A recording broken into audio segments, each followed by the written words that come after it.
हमारे सेशन का टॉपिक है फूड लेवल्स। फूड लेवल्स को किस तरह से रीड आउट करते हैं। ठीक है, मार्केट से हम कुछ भी बाय करते हैं तो हर प्रोडक्ट के पीछे कुछ जनरल इंफॉर्मेशन होती है। वो जनरल इंफॉर्मेशन क्या इंडिकेट करती है कि आपको जो आपने प्रोडक्ट बाय किया है उसमें टोटल कैलोरीज कितनी ले रहे हैं आप, कितनी कैलोरीज आपको मैक्रोन्यूट्रिएंट्स यानी कि कार्बोहाइड्रेट, प्रोटीन और फैट से मिल रही है, उसमें कितना कैलोरीज या क्या परसेंटेज है किसका, माइक्रोन्यूट्रिएंट्स का यानी कि विटामिन्स, मिनरल्स, इन सबको इंडिकेट करता है। ठीक है, एक एक करके देख लेते हैं ऊपर से। वो कुछ इस तरह से होगा, आप एक बार देख सकते हैं पूरा। अगर नहीं दिख पा रहा है तो थोड़ा सा जूम करके देखेंगे तो ज़्यादा अच्छे से दिख पाएगा। ठीक है, सबसे पहले देखते हैं इस तरह से होता है। उसमें न्यूट्रिशन फैक्ट लिखा होता है ऊपर टोटल। ठीक है, इसमें आगे होता है सर्विंग साइज। यहाँ बहुत इंपॉर्टेंट है, सर्विंग साइज आपका एक होना चाहिए। अगर सर्विंग साइज एक नहीं होता है या एक से ज्यादा होता है या दो होता है तो जो आप कैलोरी ले रहे हैं तो ऑलमोस्ट आप डबल कैलोरी कर दो उसको, तो कैलोरी काउंट क्या हो जाएगा, ऑलमोस्ट डबल हो जाएगा। तो सर्विंग साइज एक होना इंपॉर्टेंट है, नंबर वन। सेकंड पे क्या है, टोटल कैलोरीज आपको कितनी मिल रही है। जैसे यहां देख सकते हैं टोटल कैलोरीज कितनी है, 90। कैलोरीज के कुछ पैरामीटर्स होते हैं, खासकर उन लोगों के लिए तो बहुत ज्यादा इंपॉर्टेंट होते हैं जो लोग वेट को कट डाउन करना चाहते हैं या ओबीज होते हैं। ठीक है, अगर आप जो टोटल कैलोरीज है वो 40 है यानी कि 40 कैलोरी के आसपास आप कोई भी फूड ले रहे हैं तो वो काफी हद तक लो कैलोरी फूड माना जाता है।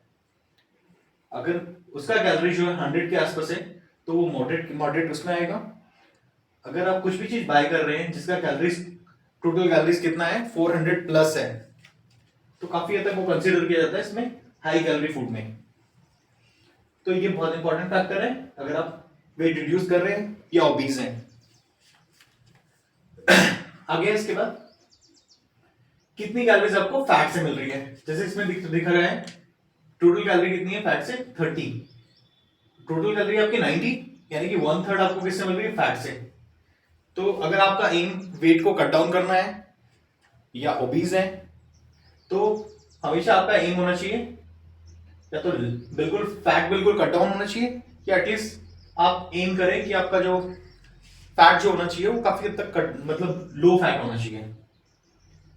उसके बाद आता है टोटल फैट में सैचुरेटेड फैट और ट्रांस फैट। सैचुरेटेड फैट मैंने पहले बताया था, सैचुरेटेड फैट वो होता है जो रूम टेम्परेचर पे सॉलिड हो जाता है। ठीक है, सैचुरेटेड फैट बहुत इंपॉर्टेंट मतलब रोल प्ले करता है किसमें, कोलेस्ट्रॉल को रेज करने में।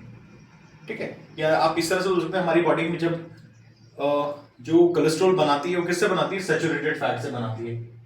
एक तरह से कजन है किसका, कोलेस्ट्रॉल का। दूसरा है ट्रांस फैट। ट्रांस फैट को बिल्कुल कट डाउन करना चाहिए, अवॉइड ही करना चाहिए। फिर उसके बाद आ गया आपका इसी में सोडियम। सोडियम में आप इसको सॉल्ट भी बोल सकते हैं।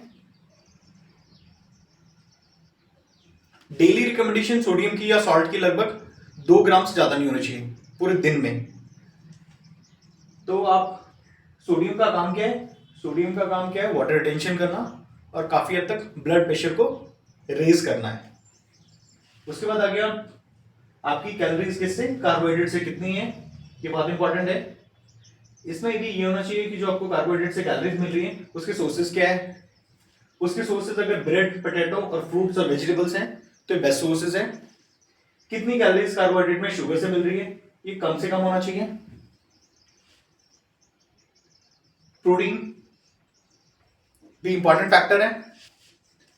फिर आपके बाद नीचे आता है इसमें ये आते हैं विटामिन्स और मिनरल्स, ये क्या है, ये सारे आपके क्या है, माइक्रोन्यूट्रिएंट्स है ना।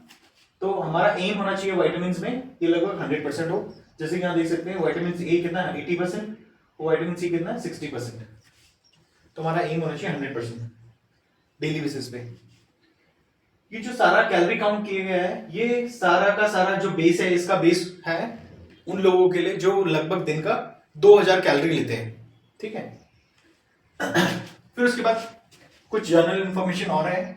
जैसे कि अगर आप फैट लेते हैं तो अगर आप 2000 कैलोरी कंज्यूम कर रहे हैं तो आपका फैट जो होना चाहिए लगभग 65 ग्राम से ज़्यादा नहीं होना चाहिए। अगर आपका कैलोरी कंजप्शन 2500 है तो आप 80 ग्राम तक जा सकते हैं। उसमें सैचुरेटेड फैट जो है वो लगभग 20 ग्राम होगा। किसके लिए?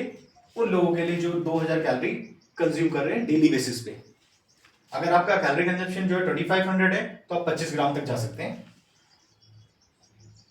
ठीक है, इसमें दो चीज मैंने पहले बताया था, कोलेस्ट्रॉल हो गया और सोडियम हो गया।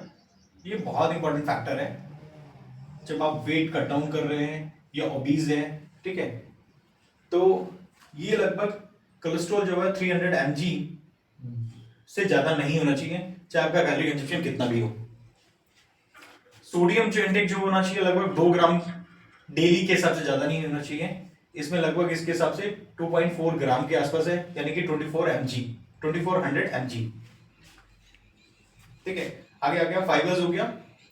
फाइबर्स बहुत इंपॉर्टेंट रोल प्ले करते हैं, किसमें? डाइजेशन प्रोसेस में हेल्प करते हैं। ठीक है, और इसमें लिखा है for general health purpose teach your clients to avoid food.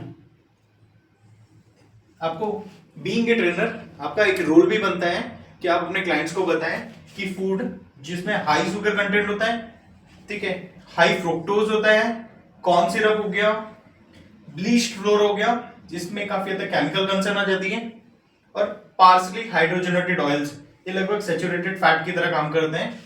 ठीक है, ये काफी हद तक कोलेस्ट्रॉल को रेज भी करते हैं। इस तरह के फूड बिल्कुल अवॉइड किया जाना चाहिए। ठीक है, आगे एक बहुत इंपॉर्टेंट फैक्टर है, जो भी मैन्युफैक्चरर क्लेम करते हैं, ठीक है, उस पर आपको बिलीव नहीं करना चाहिए। आपको खुद डिसाइड करना चाहिए कि आपका फूड चॉइस क्या है। ठीक है, तो इस तरह की इंफॉर्मेशन जो है आप फूड लेवल से रीड आउट कर सकते हैं।